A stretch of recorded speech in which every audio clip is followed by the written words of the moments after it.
GETCRACK. Wake up, motherfucker. Shares are extending yesterday's drop. Remember, let's go back to yesterday morning. They had initially popped about 4% on the news of Pat Gelsinger's retirement. But as investors dug further into the issues, they find the challenges maybe run deeper than who's at the helm. They not only closed lower yesterday, they're down almost 6% today. Deirdre Bosa is exploring this angle for us in today's Tech Check. Deirdre, should the board have done more over the years? I mean, certainly Intel's board deserves a hard look here, not just what the CEOs have done the last 3 or 4. Of the 11 current members, only a few have technical semiconductor experience. Most come from finance backgrounds or from tech companies, but not in technical roles, which raises the question, where is the technical leadership at a company that aspires to be a national chip champion? Take Intel's longest-serving board member, Frank Yeary. He has overseen more than a decade of decline, manufacturing delays, missing the AI and GPU markets, unsuccessful acquisitions, and CEO selections. Yeary's background is in investment and M&A, but now he is the interim executive board chair, a position that's no longer independent and comes with more direct involvement in key decisions. Now, the differences between Intel's leadership and its peers couldn't be more stark, especially after Gelsinger's departure. NVIDIA and AMD have their founders, Jensen Huang and Lisa Su, respectively, as board chairs. AMD's board members, Mark Durkin and Abhi Talwar, they both have engineering backgrounds and experience leading chip companies. Intel, meanwhile, lost a key director in Lip-Bu Tan earlier this year, seen as a technical heft. I'm told by a source that he clashed with Gelsinger, who had the rest of the board's support. Intel, Kelly, as you mentioned, down nearly 6% again today as investors wonder what has really changed, and is the board any better equipped to choose a successful CEO after striking out with the last 3? And many people are wondering if it kind of continues to keep its the foundry business as well as the design business or not. But CJ Muse made an interesting point here yesterday where he said they can't really separate it and still receive the dollars that they've been given by the government because it was to this combined entity. So again, I wonder if as investors are thinking about how they're stuck between a rock and a hard place, they're realizing there's just, they're kind of stuck here.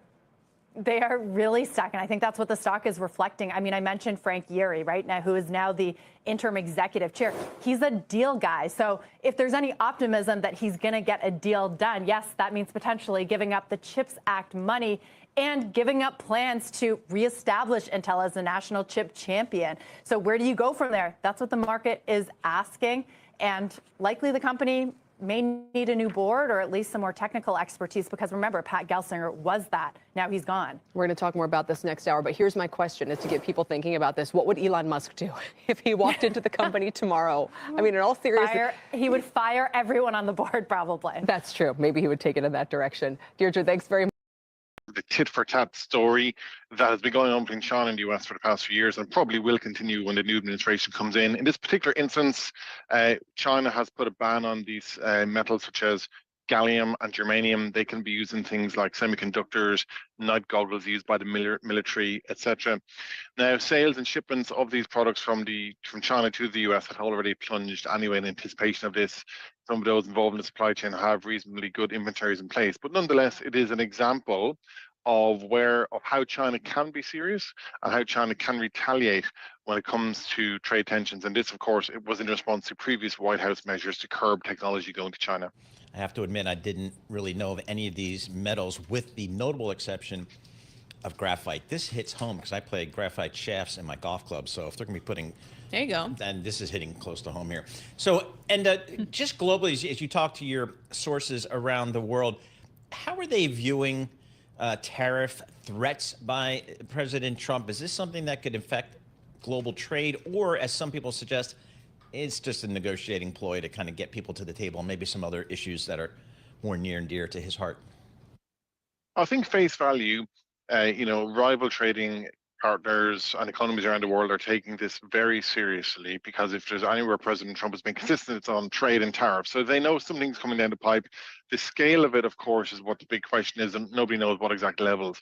But what is new, though, is we'll say this time around companies are more prepared for tariffs on China, for example. They've been shuffling supply lines, they've been through this before, and of course the pandemic created enormous upheaval. So there's an element of preparedness this time around. But what is new is this idea that President Trump will put tariffs on all the other trading nations as well. So even if you move your production out of China and you set up shop in, say, Vietnam or Morocco or Mexico to try and get around that, well, suddenly you could come under tariffs from there as well. So I think there's certainly a degree of caution among business people, among officials and foreign capitals. Everyone's waiting to see how this goes, but I think people are taking it pretty seriously. So, and also I should point out that this tit for tat is because of President Biden's new rules, not even President Trump. So we don't even know what that tit for tat would look like. Can the U.S. substitute Paul's graphite? Well, I'll have to plead the fifth on that particular one, but from what I'm aware of, when this minerals issue has been kind of coming and going for several years now, there are inventories in place. Those in the supply chain do have the stocks that they need for now. And there's also been discussion of sourcing these kind of minerals and metals from elsewhere in the world, including the US, by the way. I know it's been part of the permitting debate here. President Trump has highlighted when it comes to deregulation. So yes, this is an example of how China can strike back. It is a complication, but I know there's also a conversation going on that the US companies can also look to alternative sources too. And what is the sense of China's view towards, from a trade perspective, towards the U.S. here? Is this one that they want to work with the U.S., or is it getting colder and colder as we move forward? Well, I suppose on the one hand, they've sent some kind of soft messaging early on while they wait for President Trump to take office in January. They've been making the point that both economies can work together. They've been sending some soft signals that perhaps there could be areas to cooperate on trade, but they have their red lines. The red lines on issues, say, for example, in what they describe as internal interference or interference over Taiwan, for example. So there's kind of they're hanging this olive branch out there that they could talk business when it comes down to it. But nonetheless, again, President Trump has been consistently hawkish on China and on doing business with China. And if he does go through with at least some of the threats that he's talked about in terms of tariffs on Chinese goods, then that will certainly force China to calibrate, and they will look for ways to strike back against the US where they can. Whether it is making it more awkward for US businesses to operate in China or imposing other restrictions where they can. If President Trump does pull the trigger on a trade war, China will respond. We are watching UNH. There's been a flurry of headlines. What we do know at the moment, David, is that the webcast, and they were presenting today, part of their investor day, was stopped for what they're calling a very serious matter, correct? Yeah, very serious medical situation with one of their team members. It seems to be a tragic occurrence outside the Hilton. That's based on other news sources, WPIX, local news here in New York, the New York Post, reporting that Brian Thompson, I believe, who runs the company's managed care, so had been shot and killed.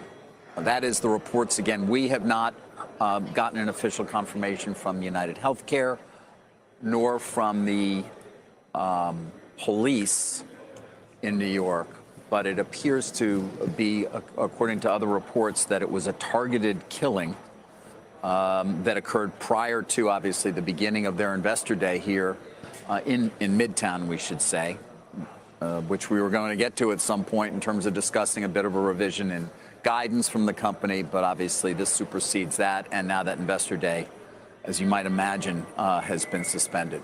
We're going to hear from Bertha Coombs, who covers the company closely for us, in a minute. There had been some headlines that appeared erroneous, which pertains to who exactly was targeted in what appears to be this targeted attack. Bertha Coombs, who we mentioned earlier, is with us. Bertha, what do we know at the moment?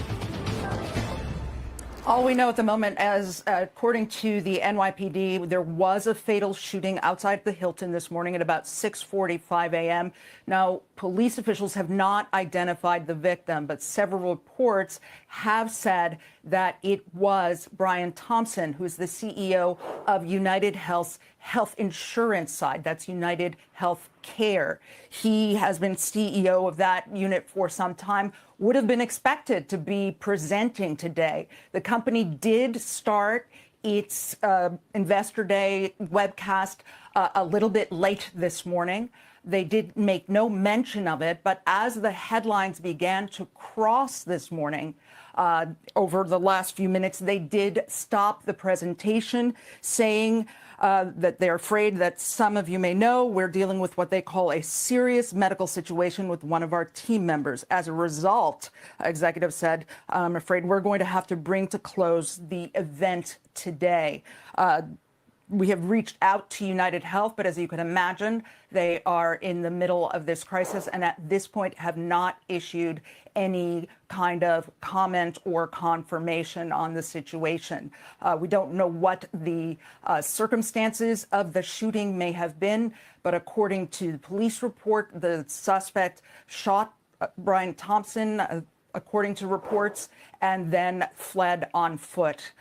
Again, this is clearly an extraordinary situation and one that we are waiting to hear what the company says as this develops. Back over to you. Bertha, appreciate that. It is horrible news. You don't want to look immediately to the share reaction, but Jim, on some of those earlier headlines, which did say the CEO had been shot, shares were down a couple percent. Andrew Whitty, of course, is the CEO of the full company. Right. Yeah, but he's a brilliant man. United Health being the most important company in the health insurance business, and targeted a sale. And David, you know that there is. I don't even want to speculate, but there are elements of this particular industry that people aren't. Who knows? Crazy about, but one thing I have confidence in is that the NYPD is going to find whoever did this. Mask is selling, fled down 6th Avenue. So I don't think he's going to get very far. I would assume we will get more answers for what's a tragic circumstance. Wow. And I was planning on spending a little time discussing UNH because of a bit of a change in their guidance, but the stock is actually was not down this morning. They're, like so many others, Carl, have been dealing with medical loss ratio that's higher as a result of seniors, as we know, using the healthcare system more frequently this year. But obviously, this tragic circumstance supersedes all of that. We would have been talking about, I mean, there's a big war going on about, how do you pay for Wegovy and how do you pay for Zepbound and what's going to happen and where's Medicare, but where are these private insurers? Bloomberg's got some really good stuff about the private insurers not delivering. I just think that a lot of cross currents in that world. Yeah, we obviously are thinking of the company, and we'll get you more headlines as we do learn more this morning. What? The CEO got shot? All right, whatever. I don't know what's going on. But hey, whatever. Who cares about that? Bitcoin is almost back at 100,000, bro. Bitcoin. All right, so this is December 4th, 2024. Let's see what's going on, guys. Shit. Hope you guys making money today. This should be easy. Easy day, because we got earnings from Marvell. We got earnings. Nice. Thank you very much, Marvell. I didn't even know they had earnings last night, but, it was like, oh, all right. I was kind of concerned. I was like, why are futures going up last night? I was like, what? Did some earnings come through? Yes, it did. So we got Bitcoin at 98,788. Very nice. Very good. Perfect. So I put in to the banner right down here, crypto mining stocks. We got Mara, MARA. We have CLSK. We have, what else we got? Wolf, Hut, HUTWULF, CORZ, Cores, and BTDR. BTDR is a new one I'm adding because I think it is time to get aggressive. It has been doing well since earnings. If you look at this chart, earnings, it had a deep drop, recovered, very good sign. And then since Black Friday has been moving up. It's been outperforming the other miners like Hut, Mara, and CLSK had earnings like 2 days ago. It was like blah, not very good. So it dropped, but people bought it at the resistance of $13 a share. Now it's back up at 14. So I would say time to jump in and get ready for the next move in Bitcoin to 130,000. Once it gets to 130,000, dump everything. All right, that's it. That's your chance. So if you got in for the Trump trade in these miners, like let's look at CLSK right here as an example. Like let's say you got in before elections, Trump won, you got 80%, you got out. Now you're thinking like, oh, is it time to get back in for the next move up? Yes, it'll be time for the next move up, and that will be the end of it. Okay, get your money, get out, be done with it. These are not stocks to marry. All right, this is not long-term holds. Now, if we talk about long-term holds, we got Palantir pumped yesterday up about 7 or something percent, right? 7 to 8%. At the max. Yeah, this is probably the end of it. If you're on Axon, it's up again today. It got upgraded yesterday by Morgan Stanley. I would say like this is about the end of it as well. So this is the end of things for any long-term holds you got here on Axon or Palantir, PLTR. Okay. Now, if you go on semiconductors here, we have SMCI still. It was up a lot yesterday, like in pre-market and into the opening, up 8 something percent. But we dropped, and now we're in this range. We got to get back above 42 and see what happens there. Otherwise, yeah, you got to hold steady. It's going to be range bound for a while, but I am confident because we got SMH going up thanks because of, so this is the ETF for semiconductor SMH and SOXX, same thing.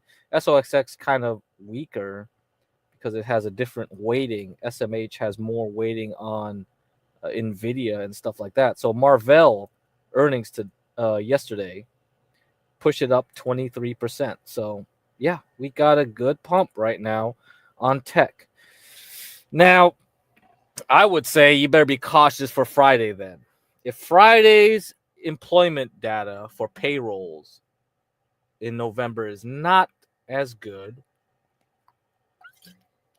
Jerome Powell talked like about an hour ago. No issue there.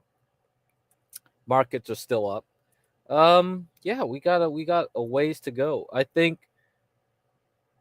yeah, Nasdaq is up 1.14% at QQQ 522.80 cents. S&P new high 607.28 cents. So, you know what? What can I say? I'm not going to call the top just yet, but we are having topish feels. Let's put it that way. So if we are having a top into Friday, and Friday is the point where we reverse, then we'll reverse into Jerome Powell. He'll talk on, again, December 18th. So you got 2 weeks from now to buy the next dip. But otherwise, I would say, yeah, we got a lot of good things going. So let's go on. And we are watching UNA. Yeah, let's go on to the next video here. Let me find it. Let's see. We got a lot of videos to go through, guys. Oh, man. I think we're going to do healthcare next, right? More healthcare stuff. Yeah, weight loss. Let's do weight loss. One of the key developments in the space to watch, we're joined by former FDA Commissioner Dr. Scott Gottlieb. He is a CNBC contributor, serves on the board of Pfizer as well. Dr. Gottlieb, great to see you here in person. Welcome to Fast Money. Thanks a lot. The last time I specifically talked to you about weight loss drugs was a while ago, maybe a year ago even. And so I'm wondering what you think of the ramp. The last time we chatted, you said that it was a promising space akin to statins, but now we're seeing some, I don't want to say evidence, but maybe some data points, some concerns that the growth trajectory isn't there, the demand isn't keeping up. What's your take? Yeah, look, I think if you look back to when we spoke, probably more than a year ago, I would have had an expectation that they would have grown more quickly. But I think as new indications come on these labels, certainly the indication around cardiovascular risk was a real inflection point. I think in the coming year, you're going to see new indications get on these labels, maybe for sleep apnea, musculoskeletal diseases. And there's also going to be a big data card that gets turned over by Novo Nordisk around reduction of symptoms, signs and symptoms of dementia. And if that's positive, and there's some indication from smaller trials that that could be a positive study, I think that's going to be another big inflection point. And so I think that the future looks very promising for these drugs from a public health standpoint. How do you see anything changing in terms of your expected trajectory just absent political wins and when the new administration comes, and whether or not anything will change, just because we know Robert F. Kennedy Jr. is more sort of, he endorses more nutrition and is in favor of those sorts of interventions as opposed to medications. Hey, look, I don't think the public health need is going to change. We've seen some comments generally around excess utilization, so marginal utilization and maybe too much utilization among children. I think when you look at the actual data, the average BMI of patients who are on Lilly's drug is around 37. The average BMI of people who are on Wegovy, which is Novo Nordisk's drug, is 38. That's quite high. That's about 290 pounds in a 6-foot male. So that's class 2 obesity. So that's not marginal utilization. That's people who are properly indicated for this drug. And when you look at the pediatric scripts, which has also come under some scrutiny, not a lot of children are on these drugs right now. It's growing quickly, but when you look at the actual prescriptions, there's about 4,000 children on Wegovy according to 2023 data. And if you look at Lilly's data, it's less than 1% of their total user base are children. And, these are children who are very obese, probably are on the pathway towards developing diabetes. That's a very high value use of these drugs from a public health standpoint. If you can get a child on these drugs who have a very high BMI and get them to lose weight on these medications. So I think that when you look inside the data on who's using it, you're going to see also appropriate utilization. All right, one more video on healthcare drugs. All right, weight loss. Let's see. Let's see. Where is it? Where is it? Eli Lilly's weight loss drug Zepbound outperformed Novo Nordisk's in the first head-to-head trial sponsored by Lilly. Patients were found to lose an average of 20% of their body weight compared to 14% with Wegovy. Let's discuss all of this now with Dan Skavronsky. He is Eli Lilly's chief scientific officer, also the president of Lilly Research Laboratories. Great to have you with us. You take a look at some of the reaction to these numbers. Bloomberg Intelligence writes that this results will be beneficial from a marketing perspective once they're on the label. Is the plan now to submit this to the regulators to get this on label? Yeah, thanks for the question. Thanks for having me on the show. We're so thrilled by this data. As you pointed out, the first ever head-to-head study, 50 pounds weight loss on average for Zepbound versus 33 for Wegovy. I think that's important information. It's actually probably the most common question we get from patients and doctors is, I've heard there's these two different weight loss drugs. How do they compare? And so this is great data. And I think, as you're pointing out, the next steps are to talk to regulators, understand how we can use this and communicate this to doctors in the best way. Well, let's talk about some of these numbers. So patients treated with Zepbound lost an average of 20% of their body weight over 72 weeks. Those who got Wegovy shed 14%. And I thought that was interesting because usually it's 15% weight loss for Wegovy. So why did it come in on the lower end? Yeah, I think these numbers are pretty consistent with other studies. This was a US-based study where other studies have been global-based studies. So there could be slight differences here and in terms of the population that was enrolled. But overall, the numbers for both tirzepatide, Zepbound, and semaglutide, Wegovy, were very similar with their published previous studies of each one alone. But what's important is this is the first time they were studied in this head-to-head way where patients were randomized to get one or the other. Dan, as I understand, you are not just the chief scientific officer, but also an actual medical doctor.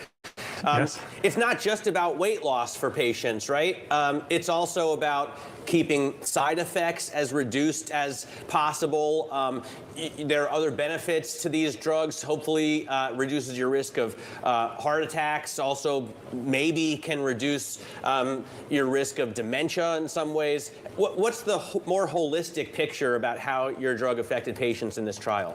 Yeah, absolutely. And thanks for pointing that out. Maybe just starting with side effects. This medication, Zepbound, has side effects. Most common side effects are related to GI tolerability.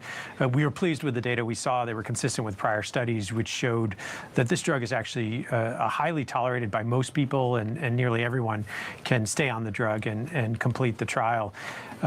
The other side of the coin are the myriad of benefits that could accrue as a consequence of weight loss. Just in the last year or so, we've read out studies on this medicine for patients with obstructive sleep apnea, where we showed that about half of the patients actually didn't even meet criteria for apnea at the end of the study. That's how much their disease improved. For heart failure, where we showed a 38% reduction in heart failure events for people on this medicine. And then most recently, and I think it was just astounding data, as we studied Zepbound in people who have pre-diabetes. They don't have diabetes yet, but they look like they'll go on to get it. And about 20% of patients on the placebo went on to get type 2 diabetes in the course of the trial. And nearly no one, actually, a 94% reduction in the incidence of type 2 diabetes on people who are on Zepbound.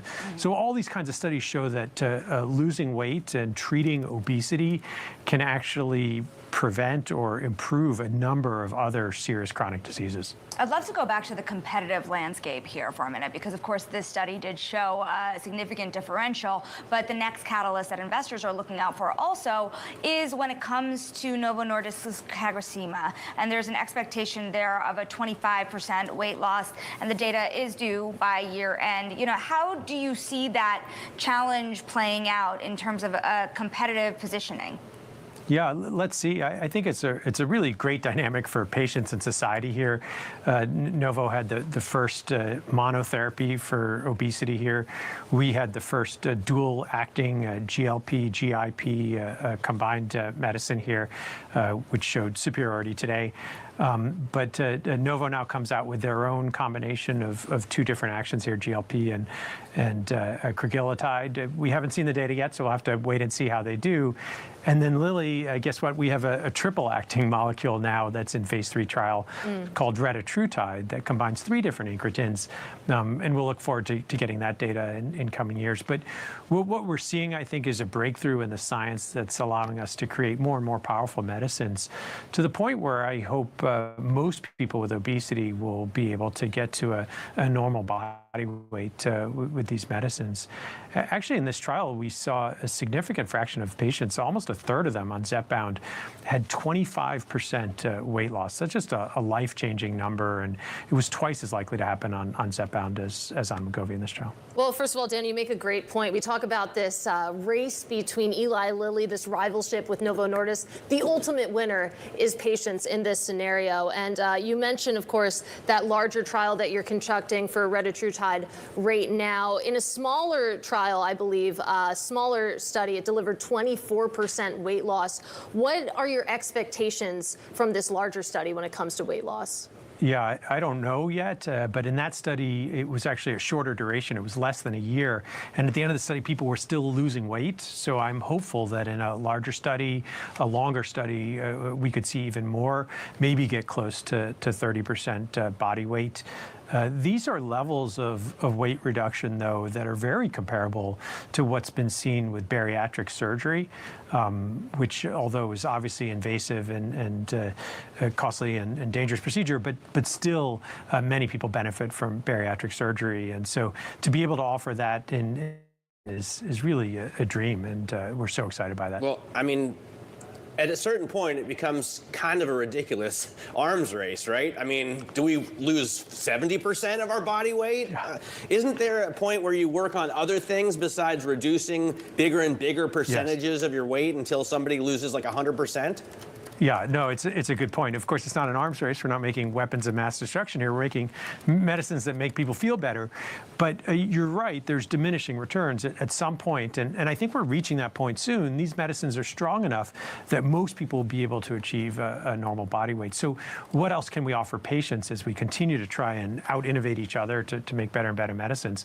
I would say one idea is oral. Many people prefer to take something in a pill than an injection. And so we have a pill coming. It's in phase 3 clinical trials. We're going to get the data next year. And we hope that it could give efficacy similar to GLP-1 monotherapy, maybe not quite as good as Zepbound. It's a single-acting incretin. All right.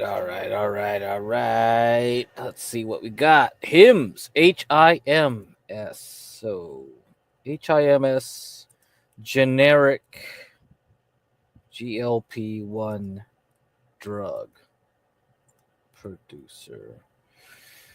So Hims has been goofing around for the past week, going up, going down, going up, going down. And Hims also makes erectile dysfunction drugs. So King TL's taking those things. So I'm just like, well, you know what? Hims, are you going to break out or not? And so HIMS, this thing, bruh. This might be my new favorite stock for the next year if this thing just breaks out right here. And I'll just tell you this. Like if we look at a lot of the things that's holding it back is like, oh, the biomedical sector here with the XBI kind of down, small caps kind of fooling around too. Once this breaks next year, watch Hims, I'm watching this. The way it moves is like there's people buying it at the top. And, you know, I would say, bro, this thing is going to break out. So I'll have to add this to the list on the banner. I didn't put it in the banner. And what I did put in the banner are the EVTOL. So electric vertical takeoff and landing vehicle companies. These companies, they don't make any money, but a lot of people have hyped it. So since elections, it's been pumped up. Now it broke down because, you know, guess what? It's the new month. And I would say like, ooh, shit, is it time to buy more? So if you guys got in early at the bottom, good for you. You got in at like $5 on GOBY. But when you have strength like this, I would get ready to buy more in the coming weeks. So the other one is Blade, BLDE. The other one is ACHR. Yeah, ACHR. There's a coal company with the reverse ticker. I think it's like AHCR or something like don't get confused, all right? Do it right. ACHR. So look at these. There's a lot of hype that's going to be building, a lot of companies. And I was talking about like what RX, things like that, like this AI pharmaceutical company. It touched like the top, right, of resistance. It went to $8. It pulled back. Now, usually I would say like it's time to get out, whatever, but I'm looking to buy more because I'm going like, I think next year is going to be good. Because you look at like the other AI companies, Sound, look at this one. It's breaking out. It's $10 right now. I'm like, okay. So is it time to add more? Yeah, wait and see. So AI too. C3.ai also. Like it's trying to get above $39. Like this is the time to be adding. So yeah, get ready for next year. There's a lot of things that will pump next year. And you know, later on I'll talk about the semiconductors and things like that. We need this to move up. Otherwise, I'm not convinced, you know. There's a lot of things that have to move correctly and the problem is like there's going to be a lot of shuffling into the new year's. A lot of people made profit, a lot of people had losses. Like let's look at Mexico, EWW. Like you look at losers like this, right? Like some sucker bought at the high of Mexican stocks at April. They're probably selling right now. And once they're done selling, then Mexican stock can move up next year, right? Yeah, they bought before like the elections, and the elections, there you go. The presidential elections in Mexico. There you go. Same thing with like China. Like some sucker probably bought the top. They should have been buying here, right? Like, all right. So they're going like, I got to dump my losers because I bought at the top because I got to get taxes, you know, you got to get those losers to offset the winners. So then once that gets shuffled out, we go in the first week of January, then we'll see where we have to buy. And then you go hard. Boom, boom, boom. That's it. And yeah, AOI is another one. Like, man, this thing is crazy. Like NVTS was another one I recommended as a bottom feeder stock. It was jumping like 18% and then pulled back. So it's like, okay, if you missed buying it at 180 and you missed buying at 240, this is your other chance. Like, wait for it to get to like $2.80 or something around $3, something like that. And then we'll get ready because it just got pumped because of the earnings on Marvell today on semiconductors. So let's just follow that. So like AOI, a lot of these optical stocks, AOI, LITE, COHR, like it's just pumping right now. Man, are these things going to continue on later on? That's kind of always the problem. And we have these trending stocks. Sprouts, Farmers Market, very good stock. You know, I'm not in it. I mean, I know about it, but like this chart is beautiful. Like, let's put it that way. I'm only on Palantir and Axon. There was somebody that mentioned IoT, maybe it was Tropes. A good, very good chart. Like, I would wait for the new year, see how it does, and jump in. Like WGS, it's like a SPAC, and it recovered since 2023. It's been riding. Ooh, so WGS, it's like another one of these like genetic testing companies. Very, like if you look at ARCG, so Kathy Wood's like ETF, like it's still at the bottom. So this sector hasn't caught up with everyone else. So when you see some like really good stock like this testing that resistance at $80, oh man, that like, is it gonna go back up to $900 a share back in 2021? I don't know. It could be. Like the way it moves, like when you get enough injection. Carvana, another one. Like I got in at the bottom, I got out at like 15 or whatever, $17. Like I should have jumped back in when it went back to 7 because this thing went up like 3, 4, 5,000% since then. Like this is kind of like one of those stocks I missed out on. But that's why I say, like, you gotta look for crap stocks into the New Year's because they turn around and they reverse all their losses for the past 2-3 years. That's exactly what happens, you know.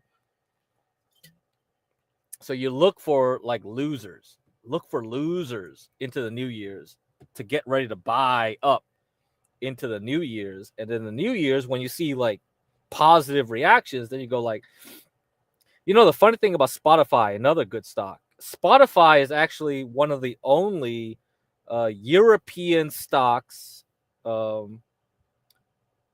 Like I saw this graphic. They were like, there's a lot of stocks that have massive growth in the past decade, and they were United States stocks.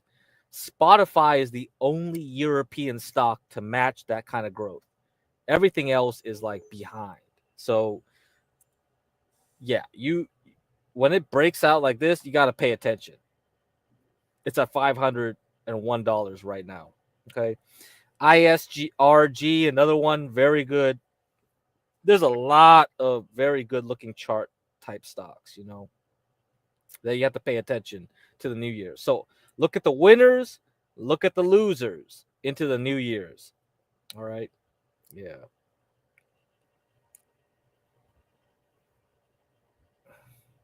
Yeah, that's right, Kimmy. You gotta look at, it's like some of things are very volatile, you know. And I would say like the space stocks, yeah, they are trying to retest right now. Lunar's pulling back.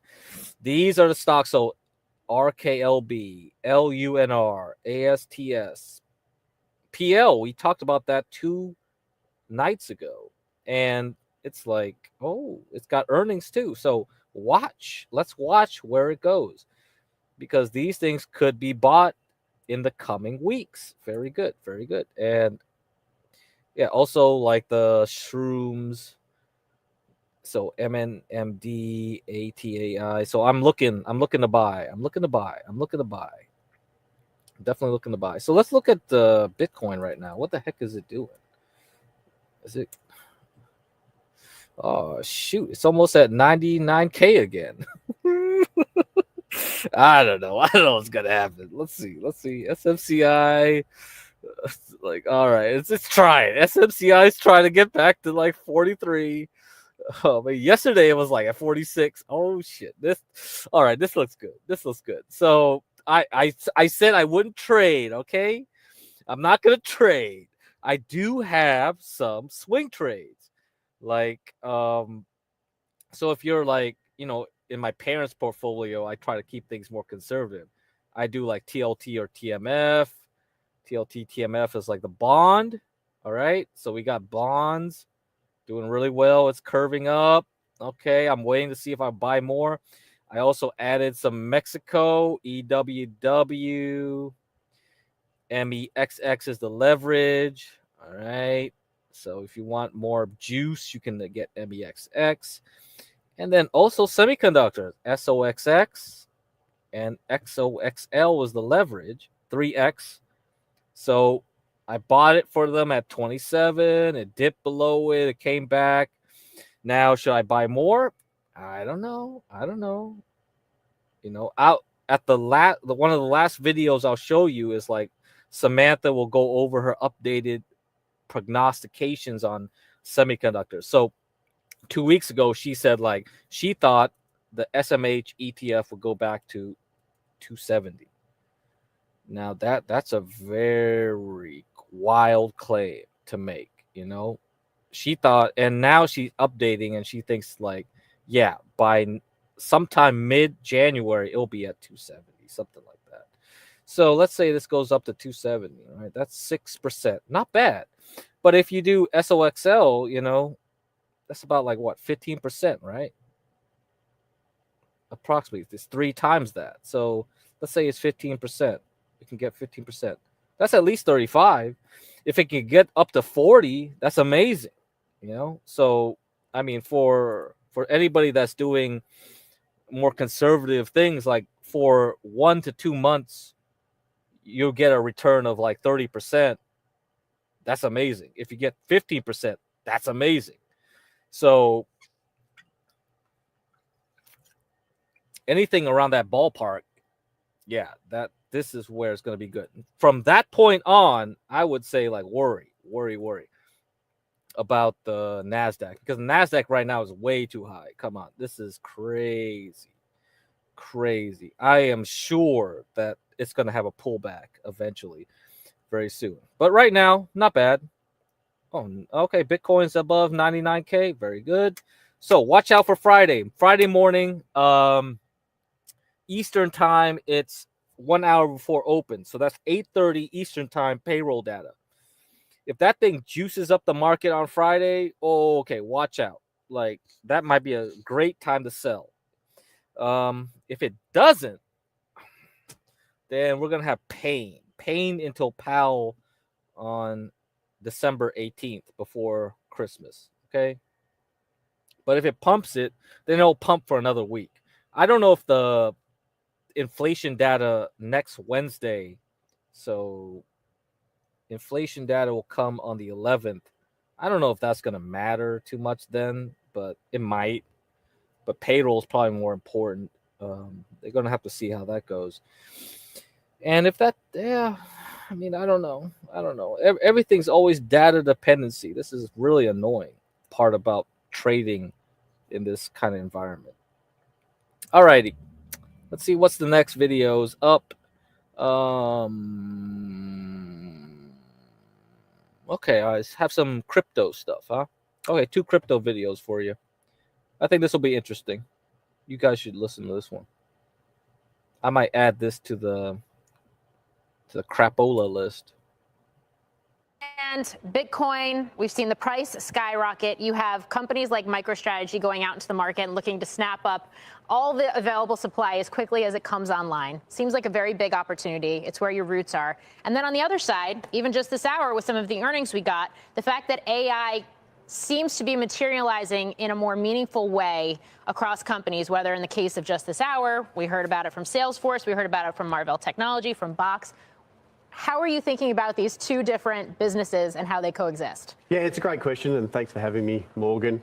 6 years ago, when my brother and I set up Iron, it was done on the premise of this digital world revolution we're going through. So the whole world's going online, the digitization thematic. We quoted movies like The Matrix, Ready Player One. As a society, we're heading that way directionally. And for us, it was all about tying up the scarce resource, power, land, data center capacity. Because fundamentally, what you're dealing with in the digital world is exponential growth, compound growth formulas, where adoption curves go vertical overnight, whether it's Bitcoin being zero 15 years ago to $1 trillion asset today, whether it's AI a year ago, not being spoken about much, to the next biggest thing. And ultimately, leveraging a real asset base, power, land, infrastructure into two of the most exciting exponential themes that I think will define the next decade is super exciting. So how quickly can you lock up power, land, and some of these finite resources? I mean, we just mentioned the fact that you brought some more capacity online for Bitcoin mining, but how much more can you bring on? A lot. We've been planning for years. We've locked up 2.3 gigawatts of power and land over the last few years. At one site, 1.4 gigawatts recently announced in Sweetwater, Texas. 1.4 gigawatts today would represent one of the largest data center markets in the world. Not projects, markets. It is enormous. I think the only larger market that exists today would be that of Northern Virginia. So how far out is the risk of overbuilding with all of this AI and crypto excitement and over leveraging in the process?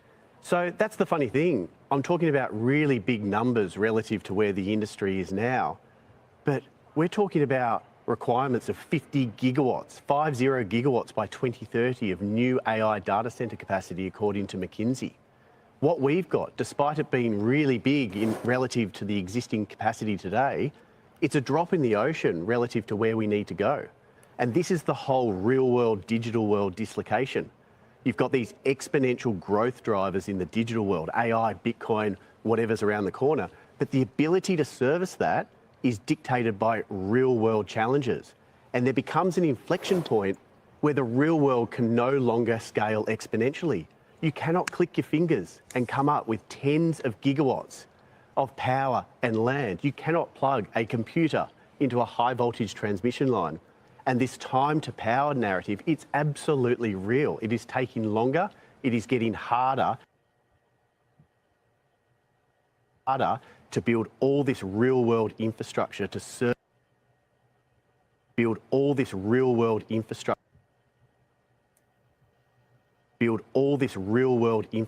to service these digital exponential trends.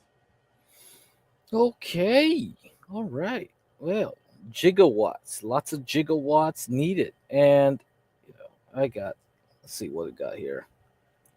Okay. So 99K markets are closed now for the stock market. IREN, that was who was talking. IREN.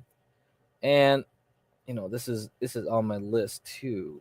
It was up 10.36% today. So BTBT, CIFR, BTDR, IREN, IREN, and CAN. Those are probably the next ones to be put on the list if this thing holds up. We're going to see if it holds up. All right, guys? So, yeah, very good. Now, another Bitcoin crypto type video here. That brought you to the advent of the spot Bitcoin ETFs. And if you think about Solana, if you think about some of these other altcoins like XRP, for example, I know a lot of investors have been really looking out for that. What type of roadmap are we looking at? Yeah, it's kind of a bit of deja vu. We used to keep this tracker of like everything that's been filed, what's been filed, when, what are the deadlines, and that died down after we finally got the Ethereum ETFs approvals, and that has all changed over the last couple months. So we have a bunch of issuers filing for Solana and XRP, like you said. They're filing for basket ETFs, so they're going to hold more than just Bitcoin and Ethereum and these other coins. It'll be 10 coins potentially, and we have some filings for just Bitcoin and Ethereum. So they're throwing spaghetti at the wall and seeing what this SEC is going to be ready to do. Well, so let's talk about this next SEC, because I'm wondering how the narrative shifted, at least in your world, after Trump won last month. Yeah, I mean, there's no other way of putting it other than that Gensler's SEC was very negative on crypto. They were not accommodative at all. They refused to do rulemaking. So this coming SEC, even if they are one, most people are expecting them to be accommodative. They're expecting them to do some sort of clear rulemaking. But even if they don't do that, even if they're less, argumentative with the space, less negative on the space, that would be positive. So I think a lot of issuers are hoping to kind of get these things out the door as quickly as possible and get the ball rolling, but there's no guarantee that these filings that we've seen right now are going to start the ball. Something you've noted in your analysis is not just what you see from the issuers themselves, but also the exchanges. A lot of these newer filings when it comes to Solana have filed alongside SIBO. Why is that? Yeah, it's funny. So the three of the filers, Van Eck, 21 Shares, and Canary, they have partnered with SIBO in different ways in the past. Bitwise, specifically for the Solana filing, is interesting to partner with SIBO because all of their other filings in the past have been with the New York Stock Exchange. So that kind of tells me that, one, maybe the New York Stock Exchange isn't willing to push the envelope, and SIBO kind of is. There's no way to know exactly how this is going to tie out. But the way the SEC usually works is once these things filed, all of these issuers filed with SIBO on the 21st of November. And typically within 14 days, usually in the 14th day, the SEC acknowledges it. And that's when the clock really starts. So we have till the end of this week, really, for the SEC to acknowledge these things. Back when Van Eck and 21 Shares filed these a couple months ago, they basically never got acknowledged. SIBO was forced to withdraw. It was almost a pseudo decline. So we could see this SEC decline to even look at these right now because, the SEC's Division of Enforcement is actively calling Solana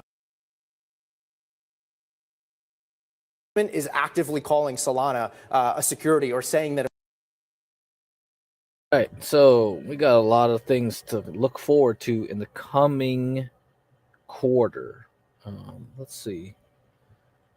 Let's see. I don't know. I think we gotta wait for the jobs report. So this is what we gotta look forward to. So this video here talks about the jobs report.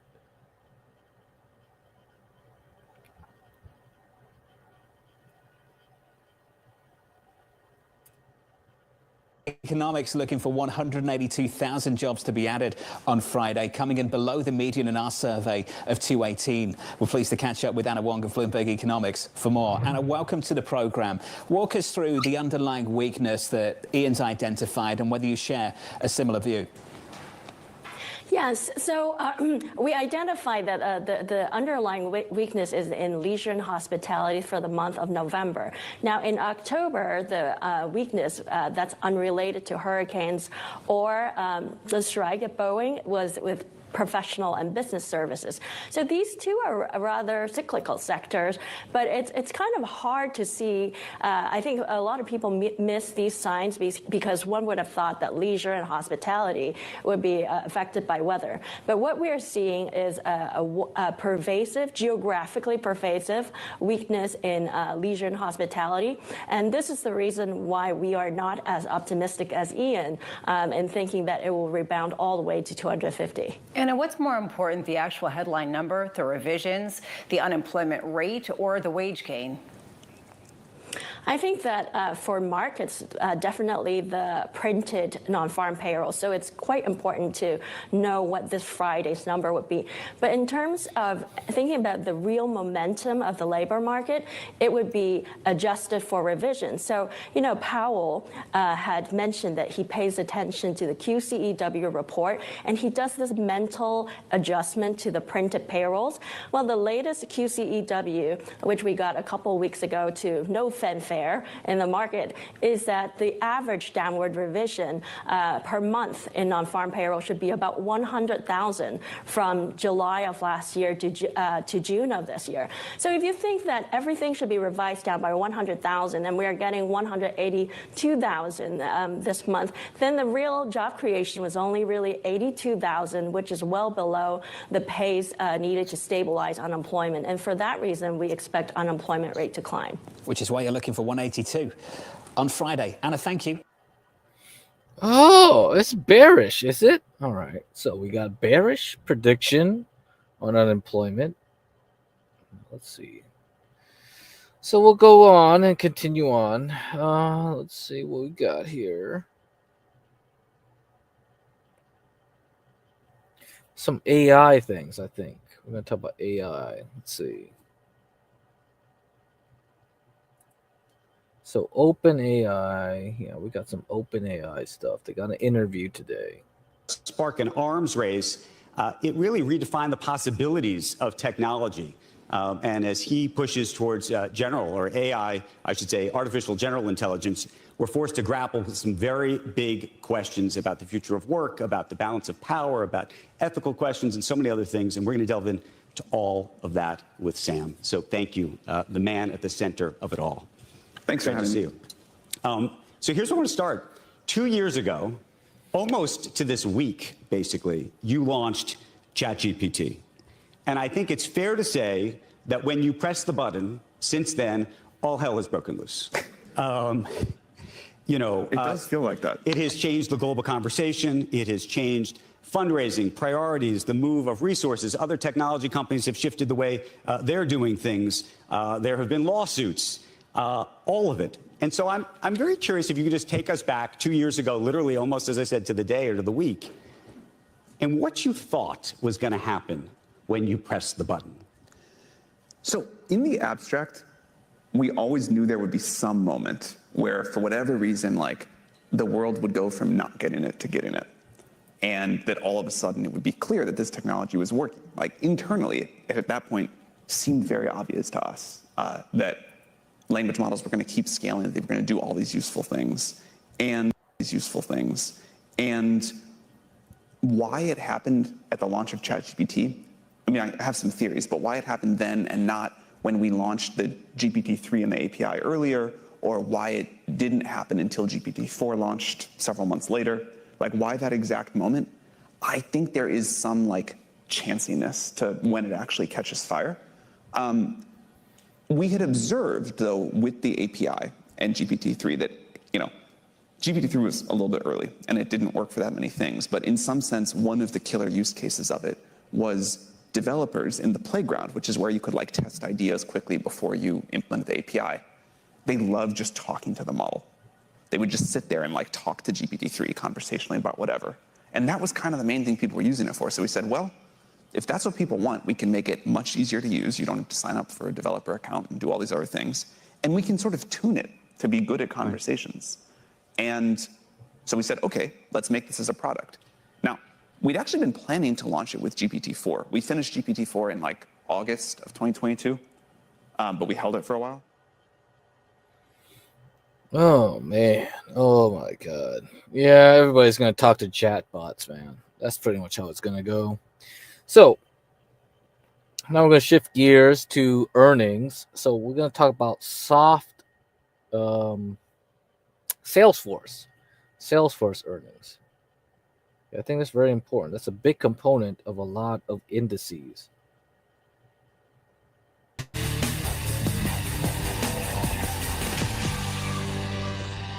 When Salesforce reported for the close today, it delivered a very solid quarter and had some astonishing things to say about the early adoption of Agentforce, which is their AI agent platform that is going great guns already.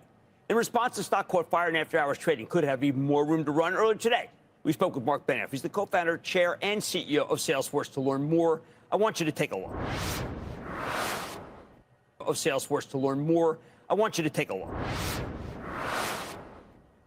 Mr. Benioff, welcome back to Mad Money. Great to be with you, Jim. Thanks so much for having me once again. Well, Mark, I got to tell you, I was afraid. I was afraid that your Agentforce wouldn't really even kick in until a quarter or two. It's obvious that was wrong. It's already started. It started in revolutionary fashion, and you crushed the numbers while your operating margins expanded. I don't know. I do not know how this quarter was possible, Mark. Jim, we are witnessing the greatest transformation in business in our history. This is a moment in time that we are seeing the creation of digital labor. And it's amazing what's happening at Salesforce. You know, for over 25 years, what we've done for companies and helped them manage all of their customer information in sales, in service, in marketing, in commerce, and analytics. We have Slack. We have so many great ways for companies to help manage and share information. But now we've become a supplier of digital labor. And to see this digital labor opportunity is incredible. And we could not be more excited. And the results starting in this quarter, are already showing what is going to be possible for the future. We closed over 200 Agent Force deals in the first week of it being available. I remember being out at Dreamforce and seeing it. They're trying to get on a machine to be able to line up. I've used the product. All I can tell you is I think it is a job creation machine. Yes, there is definitely digital labor, but it's allowing companies to have so much money they can now hire real people that they never could have. I think people are misinterpreting what this revolution really means. Jim, this is so exciting that even we are using it at Salesforce. Last night, we flipped the switch. I know you already saw it. Our entire support mechanism is now agent-based. We are an agent-first company. We built what we call an agentic layer across the whole company. An agentic layer means that our customers are interacting with agents before they're interacting with humans. This is going to have a dramatic cost implication for how we're able to manage the company and also continue to grow our margins like you're seeing right in this quarterly result. It's I'm going to get right into this. What is happening? I want to get right into this. We've had Shark Ninja on. Amazing company with incredible products. If you go to Costco, you see them everywhere. And I would never think, I need help because I'm not good at an ice cream maker, okay? But Shark Ninja could spend millions of dollars trying to help me, or they could hire Agent Force, correct? Well, Jim, we just closed a huge deal with Shark Ninja. You know their slushy machine, you know all the amazing products. You know their amazing CEO, also named Mark. Well, they have a huge vision for the future of technology and how they're going to interact with their customers in a whole new way. And that is by optimizing the customer interaction using agents. And this idea that whether you're working with them in sales or working with them in service or interacting with them in their emails, everything is going to be enhanced through this agent mechanism. And that's an incredible opportunity that we're able to harness the power of generative AI that we've seen, and we're delivering something absolutely incredible. And Shark Ninja is going to be a huge success story based on this idea. I know they will grow much faster because of this. Now, I'm going to pick out a customer.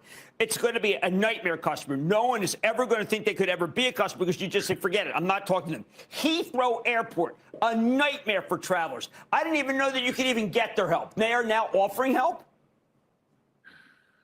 That's exactly right, Jim. It's one of our launch customers with Agent Force. You know, when you interact with the airport, well, you need to know what gate to go to, where your flight is, where the potential problems or snags are, and getting through the airport quickly. An agent is going to be with you all the way through from the beginning to the end of your traveling journey. This is going to make everything so much easier going through what is the world's busiest airport. It's another huge deal that we've closed. I could not be more excited that Heathrow Airport is part of Salesforce and now Agent Force. And I'll tell you, another incredible deal in the quarter was, you know, this amazing recruiting company, which is called Adecco. And you probably know Adecco, Jim. It's yes, like 300 million applicants a year. Yeah, and agents are going to do everything from help you get your resume correctly to screen you, get you to the right employer. And that idea that we can help provide that digital labor to Adecco, that is super exciting for us. Another incredible story. And Jim, this is just the beginning of a chain of stories. The number of conversations that I'm having with CEOs all over the world about a restructure, you know, their companies becoming agent first. This is an incredible opportunity. And like I said, Salesforce is really customer number 0. You know, we have turned on our whole help infrastructure to be agent first. That idea that even at Salesforce, the idea that when you're interoperating on help, for us, it's called help.salesforce.com. Customers could come in through the website. They could come in through the phone. They could come in through some other channel. They're going to interoperate with agents before they get passed to a human being if the agent gets exhausted in terms of its ability to deliver. That is, all of our content, all of our technical information, everything is now agent-based. We are even running a experiment on the front of our website where we put a agent on the front of our website to help prospects understand our company more deeply. So this is really an incredible moment for everyone. You have hired 1,000 people. Is that nearly enough that you need, or do you need to hire another 1,000 people to handle this business? Well, Jim, you're right. We have expanded distribution opportunity, but I think that is a incredible opportunity for Salesforce because we're going to be able to rebalance the folks that we don't need as many folks in support anymore because we have agent force and we can move them into distribution expansion. So as a CEO, I'm able to move headcount from here to here. That is incredible what that opportunity is for me. And I'll tell you, Jim, I have to contrast that with the approach from Microsoft, which I think they have introduced their competitor called Copilot over the last 2 years. But I think you and I know it's been a huge disappointment to customers. Copilot has been a huge flop. And as evidence of that, Jim, while Salesforce now is running its whole company on Agentforce, and all of our support is on Agentforce, and many other aspects of our business are now on Agentforce, I would really challenge you to go to Microsoft's website, talk to any of their employees, see how they're using it all. I don't even think they can use Copilot inside Microsoft. So this is an opportunity for all customers to go to another level using this incredible capability. We did last night do a piece about how the PC revolution, the AI PC revolution, has not taken off. And I think in part because people have not been blown away by the Copilot. Now, I want to talk about a company that I would never bother to... The Copilot button is missing on those PCs. They said that button was there. It's just not, it's not even there. I can't see it. And you can see that in the transformation of these customers, which everybody is wanting. But we're going to fill that gap with this incredible Agentforce Now, platform. are you going to do commercials that would entice us to be able to look for people and go for an agent, want to ask for the agent, or are you going to do commercials that would be to drive companies to hire Salesforce? Which is it going to be? Well, we really have to show all of our customers that there's really two worlds now. There's the world when you're using the agentic platform and when you're not using the agentic platform. So customers who are using Agentforce, like amazing companies, like you mentioned, like Heathrow or OpenTable, if you've talked to Glenn at Bookings, to hear the incredible success that they've had with Agentforce. Well, will he extend that? You know he's the biggest travel agent in the world. Will he extend it to everything else? He sure did seem like he was going to do it in the Fortune magazine piece, Well, I've talked to Glenn every single day. He's a huge customer of mine, and I think this is a tremendous opportunity for him. Do you talk to Disney every day? I know Disney loves you.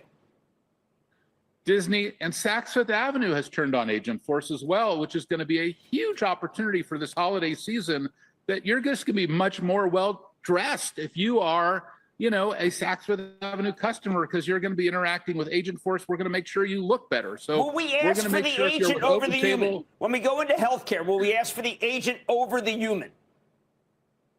Jim, I literally, on the way to the studio right here to do this with you, let me tell you something.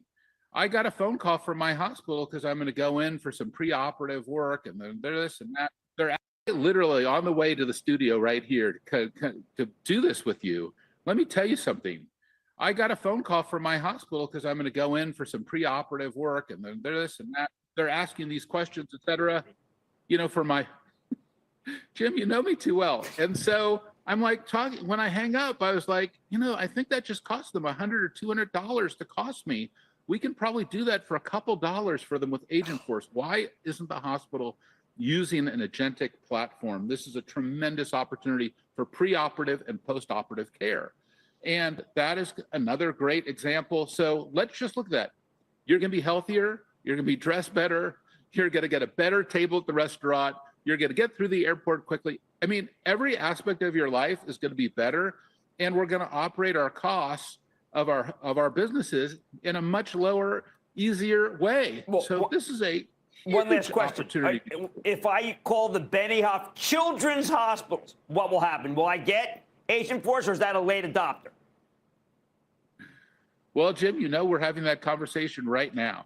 Oh, I like the name on the door. Anyway, what an amazing quarter. A fantastic job. I can't wait to see you in person. Congratulations. Yes, and happy birthday to Lynn, 50 years old. Thank Fantastic. you, Jim. And thanks so much for coming to Dreamforce. And you were there when we launched it, and you saw how the customers, they built 10,000 agents right at Dreamforce, right in front of you. And we are so grateful to you, Jim, for coming to Dreamforce. No, I just I'm a project user like Matthew McConaughey, another great project user, whom I hope to see in some ads. That's Mark Benioff, co-founder, chair, and CEO of Salesforce. Congratulations, Mark. Great job. Thanks so much, Jim. Dan Money's back after the break. Oh, man. Pump the AI. So, speaking of AI, let's go to commercials. Okay. Let's go to the commercials. Donate. Please donate. Donate to Porsche. You see it on the banner. Feel like I should, feel like I should, feel like I should, feel like I should go. Go. Feel like I should go. Feel like I should, feel like I should, feel like I should, feel like I should go.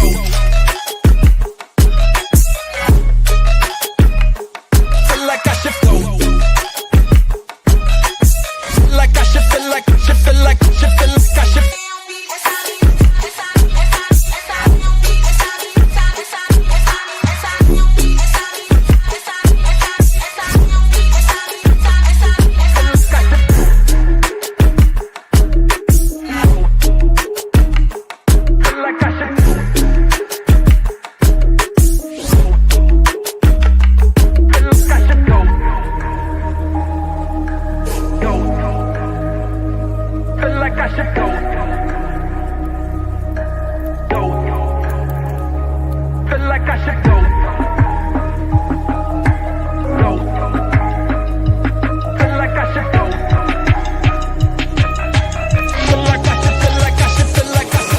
I should. Okay. Well, we made it over the hump. Man, so we're now at Bitcoin 98,585. Let me look at the altcoin stats right now. Let's look at altcoin stats.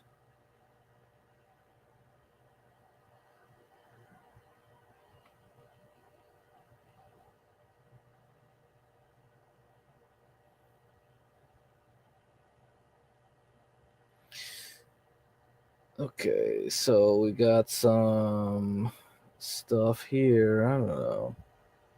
Huh. Yeah, let me see. I think we gotta like, man, all this stuff like always goes like, oh, blah, blah, blah, blah, blah, blah, blah. Okay. Let me get this thing right. It's always gonna do that fucking like infinite loop thing. Okay, let me do this. Put it on a new window. Put on a new window here. And I'll put the symbolic on a new window. Okay. Then we can go in. Okay. So let me do this share screen. Symbolic, whatever, blah, blah, blah. Okay, let's do symbolic first. So we're above right now. Okay, 12, 13 count, 9 count. So it looks good so far. Above this level. Disqualified sell at 95,365. So yeah, we're looking good here. Now let's look at the altcoins. So we're at 90%.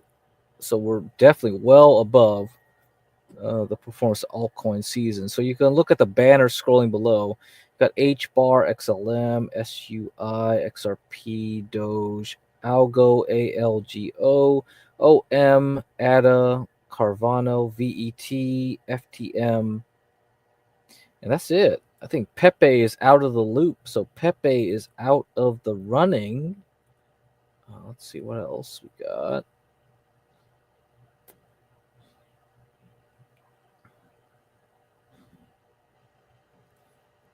Can move this around. Okay. Let's see. I can move that to that. And I can look at the cycles. All right.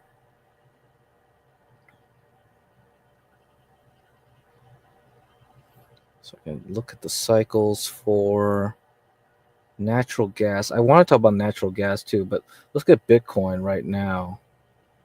So yeah, it's kind of going to be at the top. I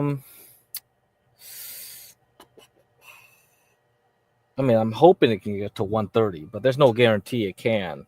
And last time I presented Mark Newton, he was like 110, probably 110, 113. That was like where it was going to be at for Bitcoin. So yeah, so we'll look with the cycles. We're going to start having a dip pretty soon. And the next time to buy would be April, March, before the July top. Okay, so that's what the cycles are for now for Bitcoin. Natural gas also, it's going to turn right here into mid-December. Let's see. I'm going to look at natural gas. So natural gas has been down since Black Friday. It's going to try to recover. So I'm going to put that up on screen for you.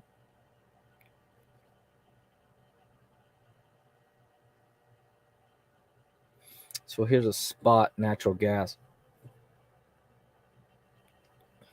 So I think this makes sense for it to recover a bit.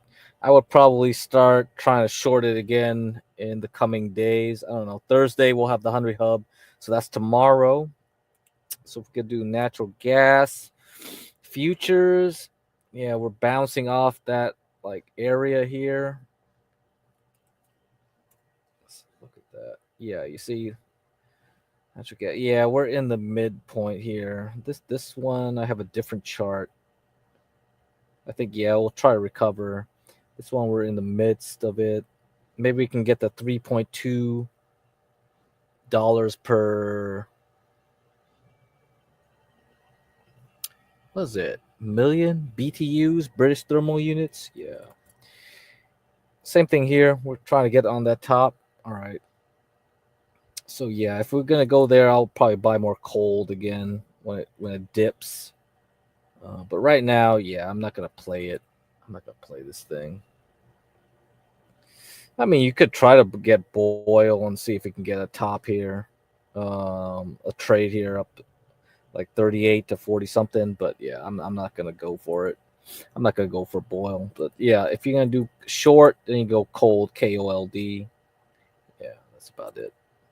So, What else? What else to talk about? Bitcoin, natural gas. I was going to talk about UNG. So you have this ETF that tracks gasoline. Usually gasoline mid-December, it will go up into January. So since it's at the bottom right now, so you see UNG is around $13. I might take a shot at it, okay? UNG. Oh, man. So from a cyclical standpoint, yeah, you could get 50% on this thing if it goes back up to 20 for January. So yeah, UNG, so gasoline might be something you want to look at. So you look at the UNG fund. Yeah, UNG. So that's something you might want to look at. All right, for now, let's continue on. Last couple videos. So we're going to talk with Samantha LeDuc.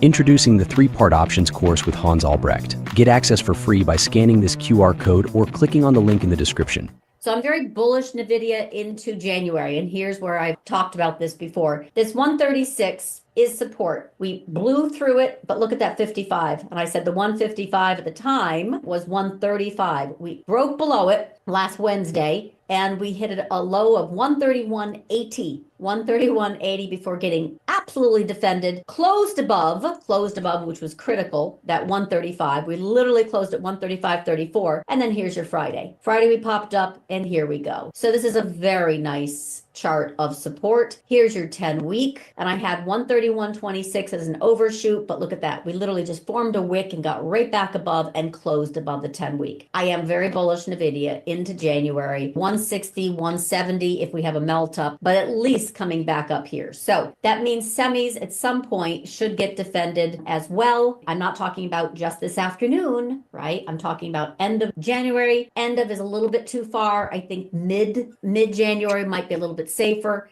but definitely 2 months out is what I'm trying to still emphasize. Nothing short duration for a 160, 170. I think it's going to take 2 months to get there, but it's doing well, right? This is the 55. It got support at the 55. Remember once it got above the 55, how bullish I was on this? This was September 11th. The market completely moved higher. 55% of the gains were based on NVIDIA, remember? It was huge. It was so important. And then I said, hey, we need to stay above this 116. And then we have to get and through the 120 call wall. And then once we get above the 120 call wall, et cetera, et cetera. Anyway, once it finally got above this level, 125, I recommended that financed call spread of selling the 115 put and buying the 136 by 148 call spread. And we got right up here, but didn't get to that 150. Only on earnings did we get above it and then dropped back down and we're getting supported. So I still like this one. I still think NVIDIA is going to do fine. NVIDIA is going to do fine. Semis are going to do fine. Look at that perfect tag. It finally happened. How many weeks have we been waiting until it hit that 200 day? And literally Wednesday, shake and bake, perfect. Finally, look at that wick. Came right back and closed above the 200. Friday it was green, and here we are. So yes, I'm bullish semis for the next month, maybe two, barring any macro trigger that gets us into huge trouble. We still have debt ceiling. We still have January 6th election. Debt ceiling is like end of December. We still have inauguration, war vibes. There's lots of reasons that could interrupt the apple cart. There's no question. But for right now, those are playing out perfectly. Like I just said, the 200-day, we tag and then we bounce for semis, SMH. The 55-day for NVIDIA, semis, 200-day tag, that's where you need to stay above. Ideally, we need to get above that 249. And there's a 55-day for NVIDIA, need to stay above. SMH is finally leading. Ooh, nice, huh? We got to get back above. There's no question. There's work to do here, but it's a good start to the month is all I'm trying to say, right? Last week, we had a very bullish week, except for NVIDIA, which was a great buying opportunity at that 132 area, which was the overshoot level I gave. But 136 is where it needs to base and move higher, which is exactly what it's doing. And really, this is a lot of green on the screen last week. Lots of FANG stocks, some earnings hits. Banks were also predominantly all green, but now that we have an inversion about to happen, that could change. So banks could start to get hit, but for the most part, very positive end of November. Oil patch got hit, and then some select plays, Oracle, NVIDIA, etc. But for the most part, we're not into a transition yet. An inflection point of shorting the markets is what I'm trying to say, especially if I'm bullish semis. How do you short when semis are going higher? You don't. So pick your poison. I think the market is still going to be bulled up December at best, January, and then, not a fan. Qs are bid. They're pushing for all-time highs, and very soon they'll be at a 100% gain from the January 2023 high. So right now, they're only about 96, 97%. Still not shabby. And big picture, if we get a melt up, I had to throw a fib on it. I got to do something, right? We're up here. 548 is melt up. I know none of the tariffs have been priced in. War is not priced in. There's so many things that aren't priced in, but the market doesn't seem to care. The bullish impulse is still just complacent. We have more of the same, which is market is not pricing in tariffs, any policy changes of fiscal restructuring is not pricing in BRICS and dollar de-dollaration is not pricing in concentration unwind, even though we've definitely had hedge funds lighten up a lot in the Magnificent Seven, or the yen carry trade potential round 2 is not pricing in war. So make hay while the sun shines. Join Club today to engage with Samantha. All right. You got Samantha's little thing. All right. So in the last video, we're just doing cycles. But before I do that, let's look at the DeMark indicators.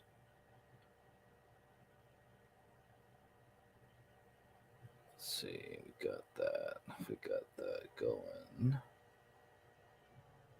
Okay, here we are. So Axon, we got a C5, wave C5. After a 9, yeah, watch out. PLTR. Palantir. Got a 913. We hit this area. We haven't crossed it. We haven't crossed that 72.80 cents area. We got a C5 here. We got an 8 count. Could be a 9 count. tomorrow. That's about it, That could be the end of this year's run for those two stocks. QQQ, let's look at that. C5 with the 9, yep. So I'm not going to say things are going to crash, but this might be, we're going to go sideways for a while now. Yeah, C5 with the 9 on the SPY. So those are the DeMark counts. I'm not going to say nothing, but hey, I'm starting to use this stuff. Let's see what happens, So last presentation, it's going to be educational, very educational, okay? It's going to be about detrending cycles, but it's not really, I don't want you to get into detrending, but at least you understand how cycles work. Let's put it that way. This episode, why do we need to talk about detrending? So this is more some background information. We will not analyze some markets today. So today I will just share the theory of detrending and why it is important before you look on cycles. And it helps you also to avoid doing some mistakes if you apply cycle analysis and to choose the right configuration. So that's the topic for today. I'm live as always. Feel free to drop in your comments. I'm happy to see that there's some engagement also during the show. Yeah, detrending. Let me jump in with some basics. So if you are an advanced cycle analyst already, so this episode might not give you any additional facts, just repeat. So this is some general understanding. Let's talk about why we analyze cycles and what we assume a price series consists of. So what you see here on the chart, let me just walk you through. This is my playbook. Yeah, I use this kind of playbook, my desk, if I want to understand cycles. The black line is our series we want to analyze. Right now we have nothing. It's just a dead, simple, straight line. This line, this line here is the just the dead line, so we have nothing to analyze. This is the where we are today. So this is the time axis. This is our today. This is the future. This is the past. And now we assume that any price series consists of different components, which are shown here. So first we assume there should always be some kind of long-term trend. This is just a very theoretical view you have here. This blue line is just an upsloping trend. Then we have two different cycles, the green one and the blue one. And you see here even smaller, we have some noise, some random movements in the market. And these are the main components we assume you have always there in some price series. Not as simple as that, but just to get the simple sense. So if we now add these components to our flat line here above, so let's first add the noise. So you see it's not as a clean straight line anymore. So we have some noise in the data here. So second, we said there is some kind of trend. So let's also put on the trend. So now we see we have an upsloping trend with some noise in it. So now let's also add one cycle to that mix. So now we add the blue cycle now to that set, which now you see we have an uptrend, we have noise, and we have the blue long-term cycle added on top of that. And now we add the second cycle, and then we have our basic set here. So now we see we have a nice series here, which consists of a trend, noise, and two cycles. So this is how it looks. Very simplistic, but just to understand why we use detrending in a second. So this is important. You see that? You got a model of the stock market right here. You got noise from all those quick day trading, options traders. Then you have the cycles, which follow more of like the cyclical attitudes of the business itself. And then you have a trend, right? Where you see like, oh, there's growth on the long term. So more the fundamental analysts all together in one model. And you could and then this This is a virtual data set which consists of trend, noise, 2 cycles. That's it, right? So what you could do with this kind of playbook, this is just what I recommend for everyone who is new to cycles. You can now play with the wavelength here. So if I shift the green cycle, make it shorter or make it longer, you shift you will see how it impacts the overall price series. We could do the same with the amplitude. Making the amplitude larger or smaller, and this will then impact also the phasing, so we can shift it forward. We could also do this with the blue cycle, but this is just to give you an idea how those cycles interact with trend, with smaller cycles, and which always then results in the final asset data series you see, where always you will have this different combination of trend, noise, and cycles, which make up the series. So we are talking about the trend component here and why it is important. Before we start to analyze cycles, we talk about detrending in that. So, but that's the basics. I think you got it. That's our assumption, that a data series always consists of these different elements. We are interested in detecting the cycles, not the trend, not the noise. So we want to get rid of the trend. We want to get rid of the noise. We, as here Foundation for the Study of Cycles, are interested in which cycles are there. So therefore, always we need to get rid of a trend if it is in a kind of data series. Let's switch now to a very simplistic view. Let's assume we just have an uptrend, and now it gets important. Now you need to follow me. So this is the most simple uptrend you could have in a data series, right? Just an upsloping line from left to right. So now let's assume you have no idea or no clue what the cycle analyzer will do. Let's just throw in the cycle analyzer and let's have a look what will happen. So in that case, I have now turned on the cycle analyzer with detrending off. So this is how it looks like. So now you might think, yeah, okay, we are analyzing a series. If you have no clue what you're doing, you might analyze with detrending off. So this is how it looks like. So now you might think, yeah, okay, we are analyzing a series. If you have no clue what you're doing, you might think about, okay, I need to pick the best peaks in the spectrum, which is the basic procedure. So you might argue, there are some peaks in the spectrum, so there are cycles. Even our what we call artificial intelligence system will help you with the ranking score. It would advise you to pick that longest cycle here to the upper right, to pick that cycle. So if you just follow the simple procedure we always repeat, you also might fall into the trap. Let's just use that cycle here, and this will help me now to analyze.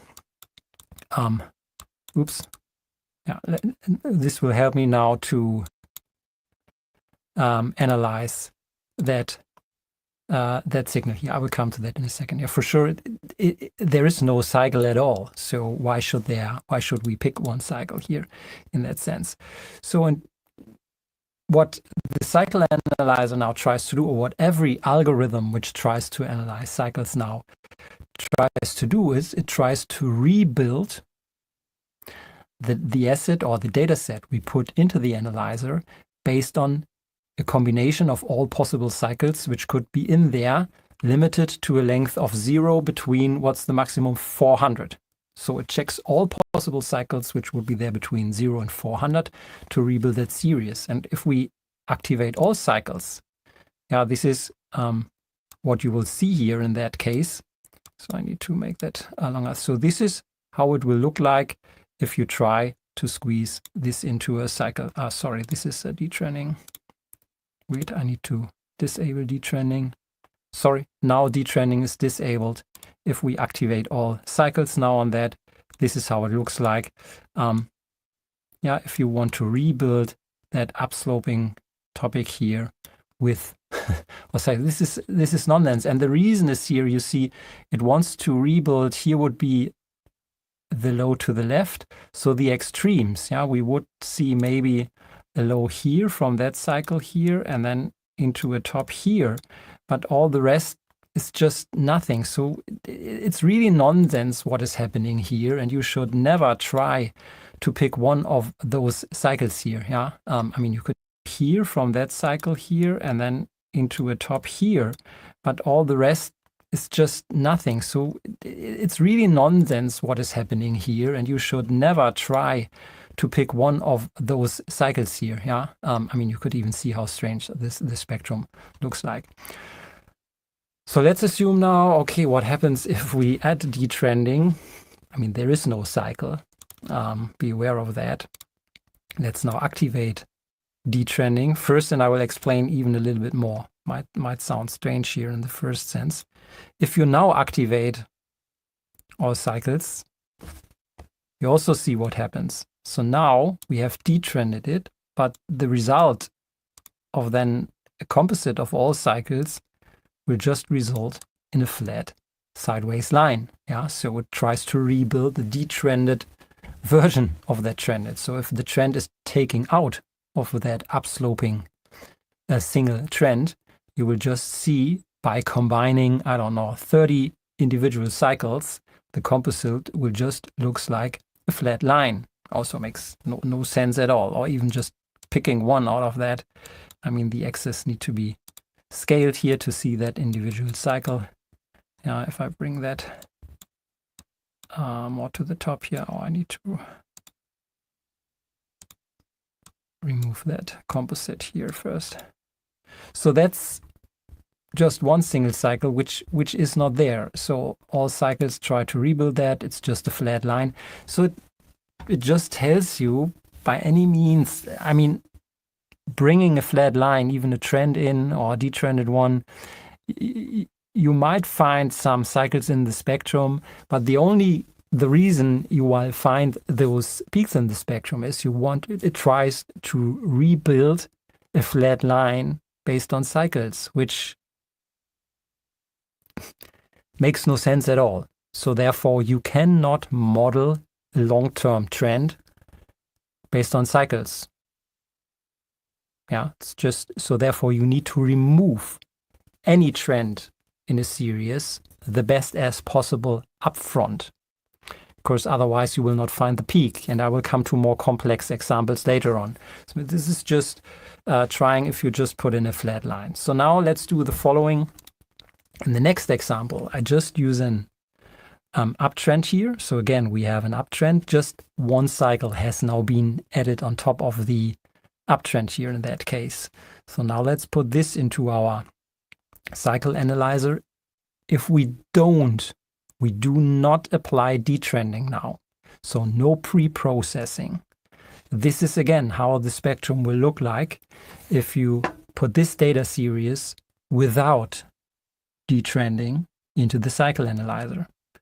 So again, even though we know there is one cycle in that data series, the cycle analyzer, you're not able to detect those cycles if you leave the trend included in the data series, because the trend will overrule any cycles which might be there, which cannot be detected by that.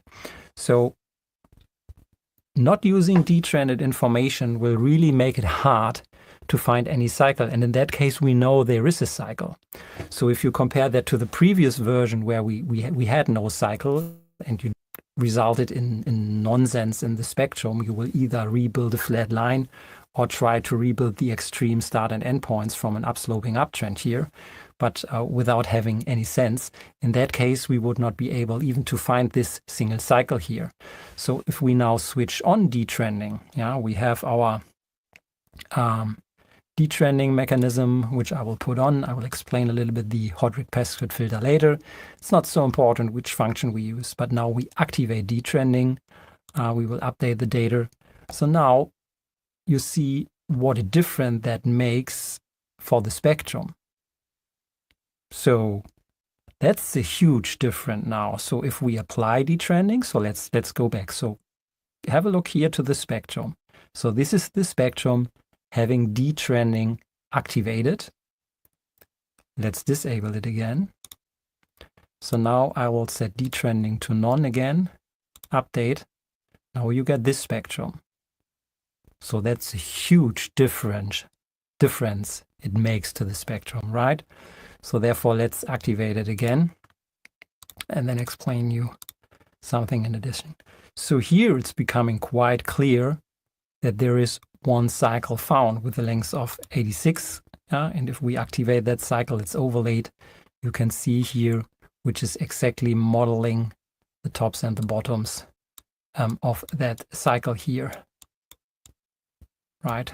So, and that's always what you need to take into account if you have those modeled cycles here, so that you are aware of what's the cycle which is detected only represents the cyclic component of the overarching signal here. So if you assume the trend will continue in the underlying data set, so you always also need to model the detected cycle on top of the extension of the possible trend.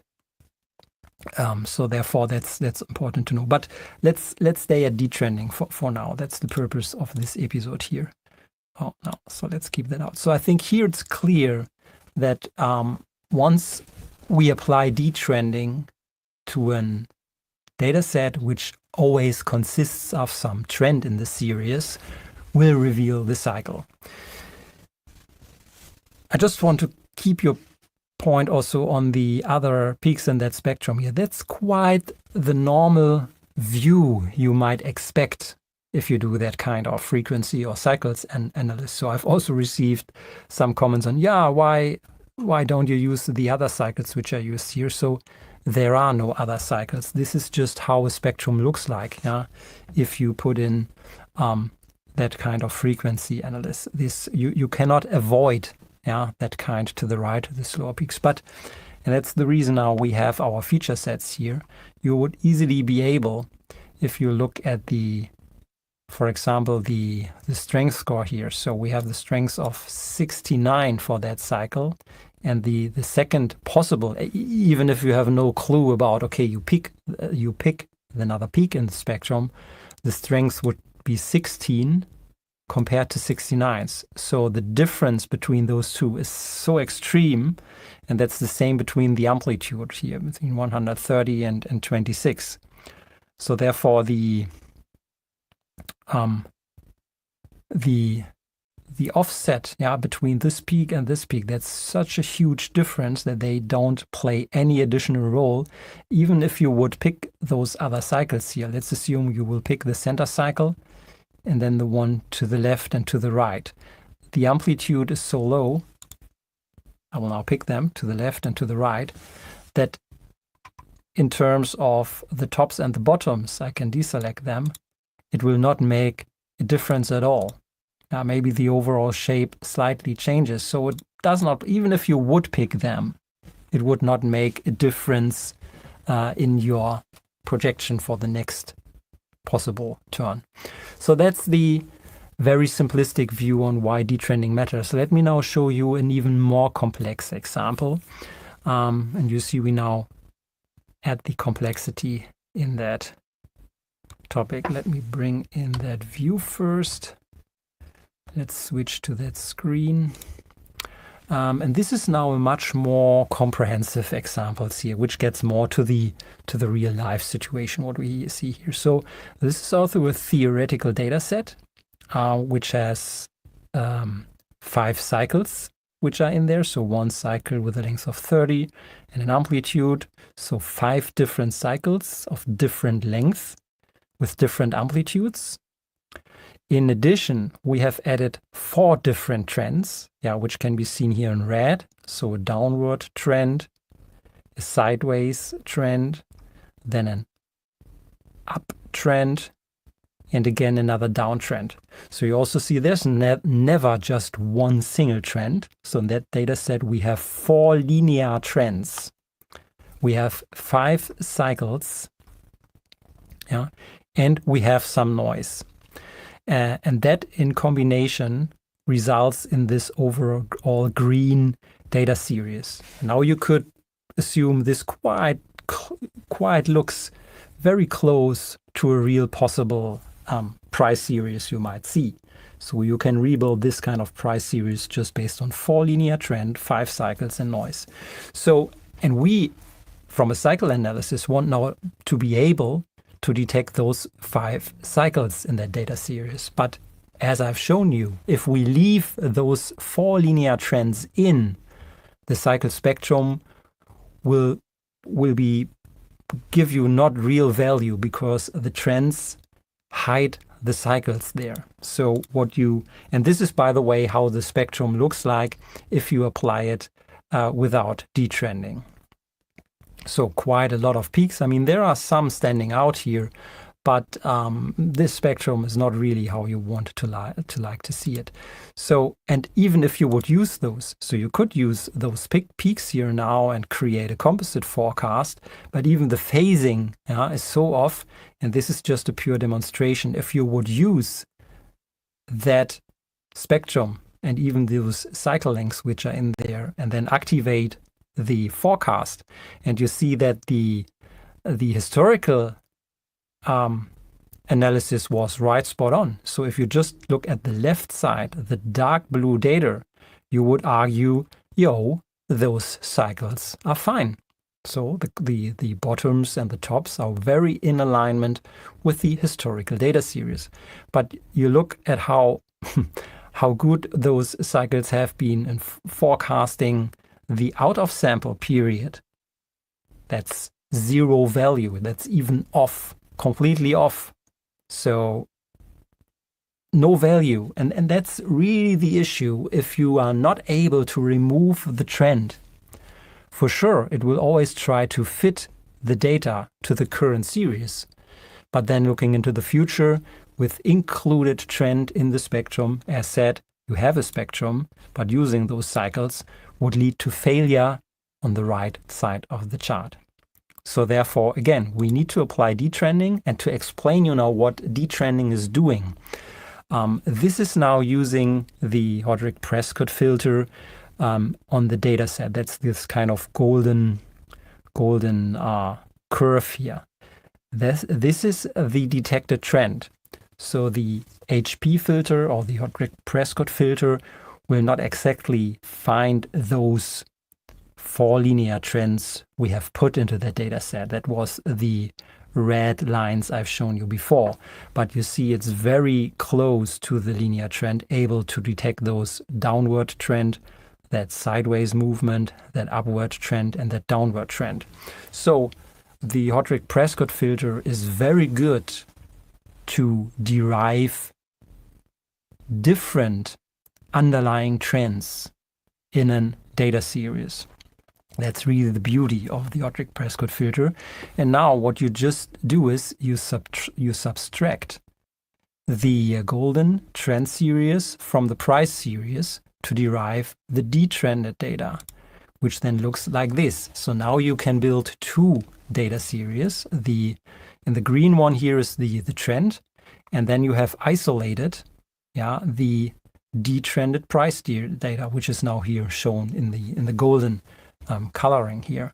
So by doing that, we have now been able to remove those 4 linear trends by applying the Hodrick-Prescott filter, and then subtracting those long-term trends from the price series, which finally gives us these golden detrended price series. And this is quite important to include this into the pre-processing before we look at what the cycle scanner would tell us. So now instead of using the raw data for the scanner, we only use the detrended golden data set to detect the cycles. So this is what I told you. And now this is how the spectrum now looks like. So just using that analysis, you will find the spectrum here to the right. So when I will show you the comparison just in a second here. So here you see now there are clear 1, 2, 3, 4, 5 peaks in the spectrum.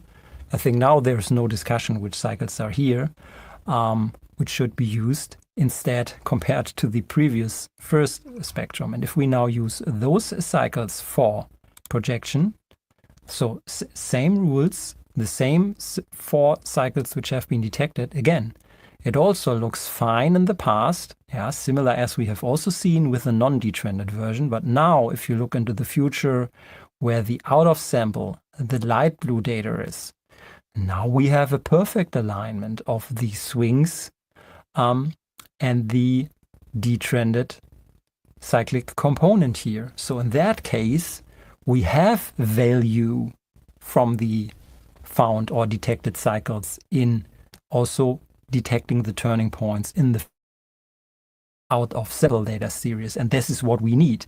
Now, we are not here to have the perfect historical view of cycles. We want to apply cycle analysis to get a clue or the best fit in the out of sample data, which has not been used. And here you see what the big impact detrending makes, or the right detrending. Yeah. If you don't do detrending, let's go back. Okay, so you guys got the idea. We are trying to find what the future looks like, and that's what the cycles are all about. If you want to learn more, you can go to the Foundation of the Study of Cycles. The YouTube channel's here. I'll put it up here. YouTube channel, FSC TV. You can look it up there, or you can go look up cycles.org, O-R-G, cycles.org. You know, this is a lot of valuable information.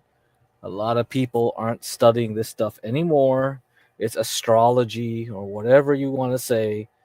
I don't care, because when you understand that human behavior is cyclical, the planetary bodies are cyclical. You got sunspots, you have peaks on the ice age and the freaking minimum of the solar activity. All that stuff affects weather patterns, crops, how people are fed, and wars.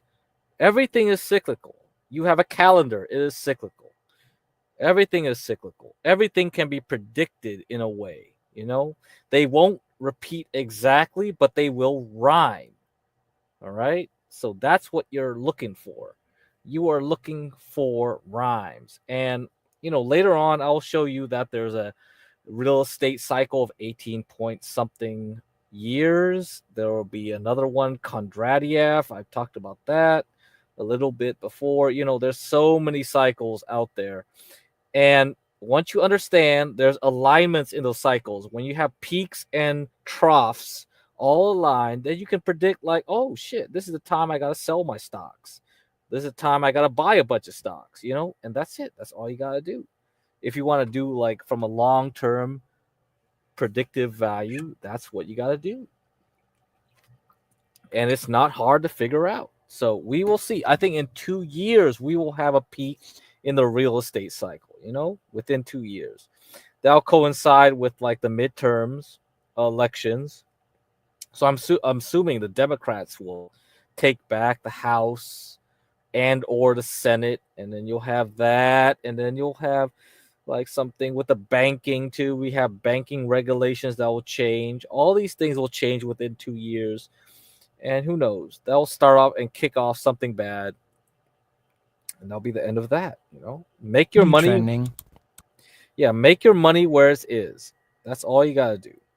All right, so let's look at the markets as of now. We're up to 2 hours. So earnings coming up. Lululemon will be Thursday. I see it's been rising since August. Let's see if it can get above the 365. Let's see if yoga pants are still hot. IoT, Samsara, someone asked me to look at that. It will also have earnings on Thursday. Let me see what it does. Then I'll make my prognostications about the future on IoT, Samsara. And then we have Dollar Tree. It had earnings today. Still at the bottom. You know, it's been basing since September. Not sure if it's a buy yet, but you never know. Maybe it's time to look at Dollar Tree. And then we have Dollar General tomorrow. Dollar General will report tomorrow, also at the bottom, basing since whatever. So If the economy is bad, then Dollar General and Dollar Tree probably are a good thing to buy for the future. That's about it. Bitcoin still fighting at this area of 98.444 thousand. Let's see Bitcoin here on this chart. Yeah, it's gonna be. So look at the 40. Yeah, it's bouncing here. 97.6. Yeah, it's gonna be fighting here. I mean, it spends most of its time arguing with each other at 95,656 and 96,334. This area is kind of like the 50-yard mark here. And they just keep bouncing the ball back and forth across here, sometimes going below what it should be, but most of the time I think it should try to stay within 95,000, which is perfect if you're in altcoins. I think that's what you want. So I think Litecoin is still doing good. Litecoin on a relative bit, yeah, Litecoin is still doing good. Ethereum Classic has been doing good. Yeah, it's been doing good for this week. We got pullbacks on RXP. Yeah, Ripple. Yeah, that thing. Naturally. H bar. Definitely pulling back here. And then we have, like, it's going to go sideways probably. And then we have a new up-and-comer coming up the ranks, SUI. So maybe this will be the next one to break out. So yeah, look at all the tickers that are scrolling around at the bottom for crypto, for the altcoins. You got to look at all of them. Look at the charts. They might all start breaking out of no reason, and then that's it. And I mean, I'm not going to look at the trash ones, right? I'm just looking at the ones that are like have a high market cap, like Doge is trying to keep its, but it's going sideways. But we got Pepe and Bonk. Those two are out. They're out. Other ones are catching up. So if you want to look up at the altcoin season, let me try to find the website for you. Go to this website, find out the current list. They're updated real time. Just look at the altcoin list right there. Okay, guys. I'm going to play like one video about the Russell 2000 small caps. I mean, I'm bullish on Russell 2000, but December might be Irk and jerk, right? It might not do anything.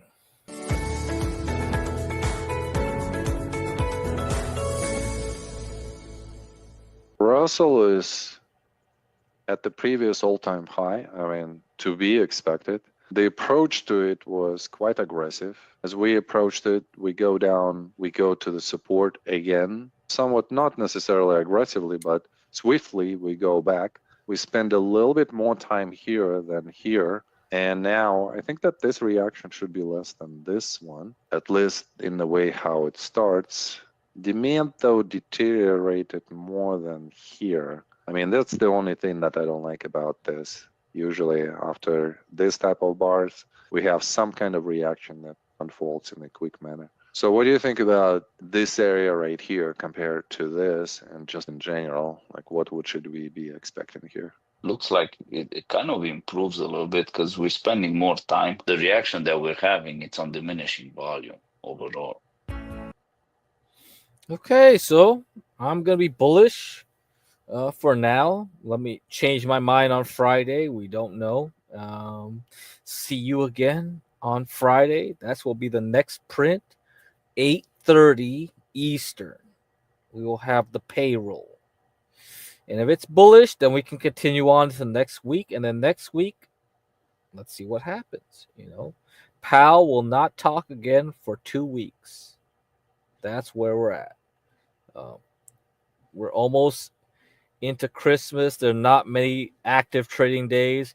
By the time you pass the third week into options expiration, triple witching, people will not be trading from December 23rd into 31st into New Year's. They'll still be off. Right? After New Year's, they'll still be like, oh, they got hangovers from January 2nd, January 3rd. They won't come back until January 6th. But as I say, watch what people do around the change of month.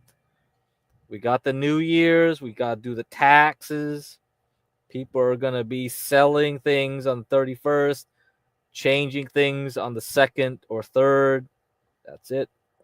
You got to watch how they do their things. But January 6th is when things starts kicking up again, when people go back to their trading desks. That's how it goes. But otherwise, keep calm. Go with the flow. But yeah, this is the second hour. All right. So let me end it out. Let me end the stream and play the commercial. Feel like I should, feel like I should, feel like I should, feel like I should go. Go. Feel like I should go. Feel like I should, feel like I should, feel like I should, feel like I should go.